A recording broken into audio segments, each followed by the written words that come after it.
Nomination నేను accept చేస్తున్నానండి అంటే మీరే ఇచ్చేవారు టైటిల్, అయ్యి నటిస్తుంది, డ్రమాటిక్గా చెప్తుంది అని. అలా ఉన్నా మీరు అగ్రీ అవ్వరు, ఇలా ఉన్నా అగ్రీ అవ్వాలంటే యాజ్ అ శోభా శెట్టి అనే పర్సన్ ఎవరిని సాటిస్ఫాక్షన్ చేయలేదు.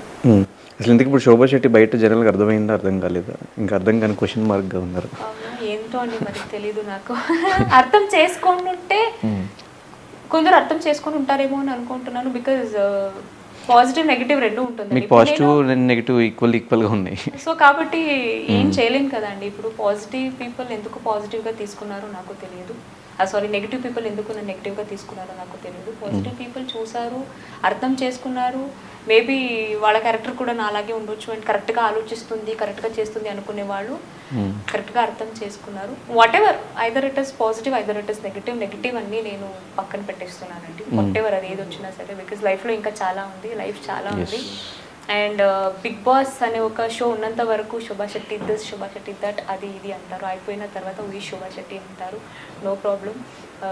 బట్ పాజిటివ్ ఎవరైతే తీసుకున్నారో వాళ్ళకి నేను థ్యాంక్స్ చెప్తాను, బికాస్ అర్థం చేసుకున్నారు నన్ను అనేసి. ఎస్ అంతే అండి. ఆ తర్వాత వాళ్ళకి వదిలేస్తాను, నేను శోభా శెట్టిగా ఆడాను, మోడీతో ఆడాను, లెట్ దెమ్ జడ్జ్. సో ఇక్కడ నుంచి జర్నీ ఎలా ఉండబోతుంది మీది, ఎలా ప్లాన్ చేసుకున్నారు? అండ్ యశ్వంత్తో పెళ్ళి ఎప్పుడు? ఓహో పెళ్ళి ఇంకా చూడాలండి, ప్లాన్ చేయాలి, తెలియదు పెళ్ళి గురించి. అండ్ కెరియర్ అన్ని వస్తే 100% సీరియల్, నాకు లైఫ్ ఇచ్చిందే సీరియల్, 100% మళ్ళీ సీరియల్ చేస్తాను, 100% దాంట్లోనే ఉంటాను. సో చూడాలి, గ్యాస్ ఇప్పుడే వచ్చాను కాబట్టి దీని నుంచి ముందు ఓవర్కమ్ అయిపోయి నెక్స్ట్ ఏంటనేది చెప్తూ ఉంటాను. నెక్స్ట్ ఖచ్చితంగా మీ కెరియర్ గురించి, మీ personal life, how you started your journey, ఇవన్నీ కూడా ఇంకో ఇంటర్వ్యూలో ప్లాన్ చేసుకుందాం. ప్రస్తుతం అంతా బిగ్ బాస్ టాపిక్ కాబట్టి. So thank you so much మాకు టైం ఇచ్చినందుకు. అండ్ డెఫినెట్గా నెగిటివ్ ఆర్ పాజిటివ్ మీకు ఎప్పటి నుంచో అలవాటే కాబట్టి, మీకు సీరియల్ చేసినప్పటి నుంచి మీకు అలవాటే కాబట్టి దాన్ని కూడా మీరు పెద్ద పట్టించుకోరు అని అనుకుంటున్నాము. సో ఆడియన్స్కి, మీకు సపోర్ట్ చేస్తూ వచ్చిన ఆడియన్స్కి ఈ సందర్భంగా ఏం చెప్తారు? అండ్ ఫైనల్గా ఒక క్వశ్చన్ ఏంటంటే, శోభా శెట్టిని స్టార్మా కాపాడుతుంది ఎలిమినేట్ అవ్వకుండా? ట్రోఫీ ఇవ్వలేదు స్టార్మా వాళ్ళు, వాళ్ళ ప్రకారం చెప్తే మరి స్టార్మా వాళ్ళు ఎందుకు ట్రోఫీ ఇవ్వలేదు? విన్నింగ్ ఇచ్చేస్తారు కదండి. మరి ఇంకా ఎదురున్నారు కదా స్టార్మా బ్యాచ్ లో, ఇంకా ఎదురు.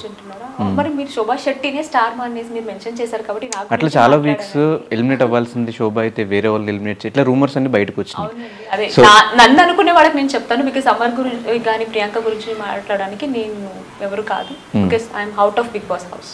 సో ఇక్కడ నేను ఎవరి గురించి మాట్లాడాను. మీరు శోభ అని వాళ్ళు అనుకున్నారు కాబట్టి మళ్ళీ శోభగా నేను ఆన్సర్ ఇస్తున్నాను.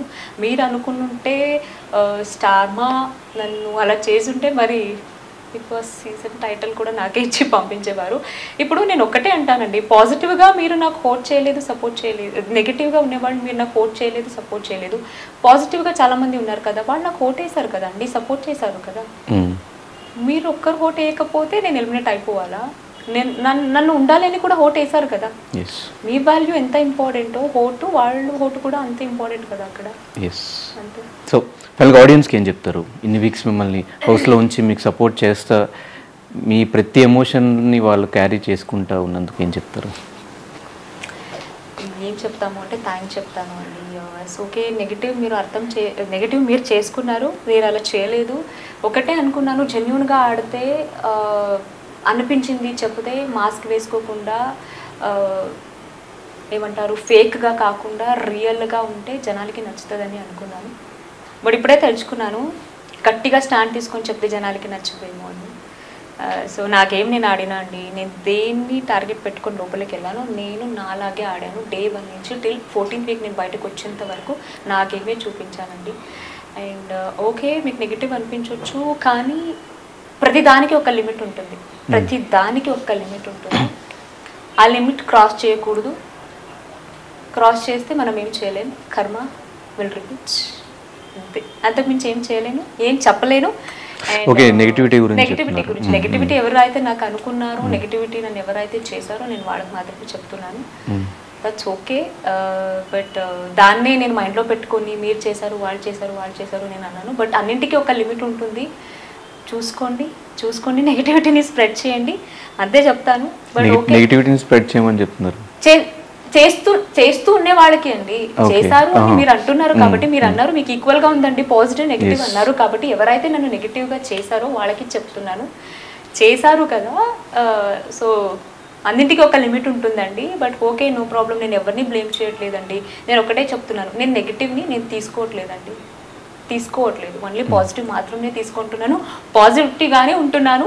సో ఒకటే, ఎందుకు కొంచెం ఇవన్నీ చూసుకోకుండా ఉంటున్నాను మీడియా కానీ లేదా ఇదర్ నా ఎపిసోడ్స్ కానీ కొంచెం ఓవర్కమ్ అవ్వాలని. బికాస్ ఒక స్టెప్, ఒక 1 వీక్ ఉంటుంటే 5 days కూడా కాదు, దానికోసం మళ్ళీ ఇప్పుడు వెళ్ళి ఫస్ట్ ఎపిసోడ్ నుంచి చూస్తే ఇంకా ఎక్కువ అవుతుంది ఎమోషన్ అనేసి ఓవర్కమ్ అవడానికి టైం తీసుకుంటున్నాను. అంటే ఎవరైతే నాకు సపోర్ట్ చేశారో thank you so much.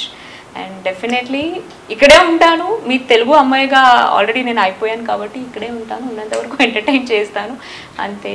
Thank you so much. And ఒకవేళ ఎవరికైనా నచ్చకపోయి ఉంటే, నాలో ఏదైనా నెగిటివిటీ కనిపించుంటే, మీరు దాన్ని హర్ట్ అయి ఉంటే దానికి నేను సారీ అడగడానికి రెడీగా ఉన్నాను. బికాస్ అక్కడ మీకు మిస్టేక్ అనిపించి ఉండొచ్చు, కానీ వాంటెడ్లీ ఏది మిస్టేక్ అవ్వదు. సో బై మిస్టేక్ అయి ఉండొచ్చు, దాన్ని మీకు అది పెద్దగా కనిపించి ఉండొచ్చు. మీకు హర్ట్ అయి ఉంటే ఐఎమ్ సారీ. అండ్ హెల్ప్ చేసిన వాళ్ళకి thank you. Thank you so much. Thank you so much. Thank you.